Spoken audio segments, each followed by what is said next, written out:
real graphics power. Let's move on to the real-world performance test, starting with CS2 at full HD resolution. I'm running it on high settings, and the average FPS sits around 60, which honestly isn't bad at all.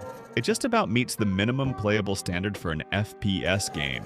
If you're not too picky about ultra-smooth motion, it's perfectly fine. Though, yeah, you'll definitely feel a bit of stutter when things get intense or you need quick reflexes. When I switched to low settings, FPS didn't really climb much higher, which tells me one thing. This 14-year-old CPU is already working at its absolute limit. Next, I moved on to Minecraft, running at 8 chunks with shaders turned off. The FPS was surprisingly high, hovering between 200 and 250 frames per second, far beyond the so-called gold standard of 60 FPS for a smooth gaming experience. But here's the catch. While the GPU was easily handling the load, the CPU started to show its age. Whenever I triggered TNT explosions, the FPS tanked all the way down to 40 FPS. Clearly, this setup could use something beefier than just 4 cores and 8 threads. Switching over to the Bliss shader, the FPS stayed around 60, still very playable and stable. Honestly, not bad for a system this old.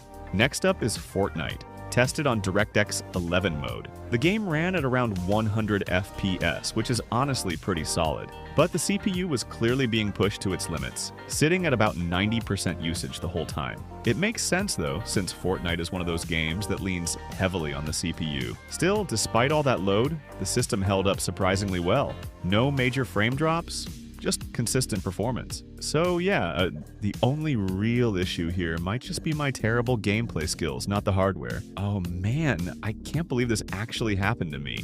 Right in the middle of my game test, the monitor just freaked out, exactly like what you're seeing right now. It's probably some kind of hardware failure, maybe something inside finally gave up after years of use. Honestly, it feels like I just got scammed in broad daylight. All that effort, all that setup, and it turns out to be trash. Pure, beautiful trash. But after all the upgrades, it actually turned into a completely new PC. Sure, it's not a powerhouse by any means, but it runs surprisingly well. If you're just a casual gamer who doesn't need ultra settings or crazy frame rates, this setup is honestly good enough. For a $100 rebuild, I'd say that's a pretty sweet comeback story. Well, that didn't exactly go as planned. What was supposed to be a fun $100 budget PC challenge turned into a full-on disaster. The PSU was dead, the GPU was fried, and the gaming monitor looked like it just escaped from a recycling bin. I guess this is what happens when you gamble on used tech. Sometimes you strike gold, but other times, you get scammed hard. Still, it was one wild ride, and at least we learned something. Thanks for watching.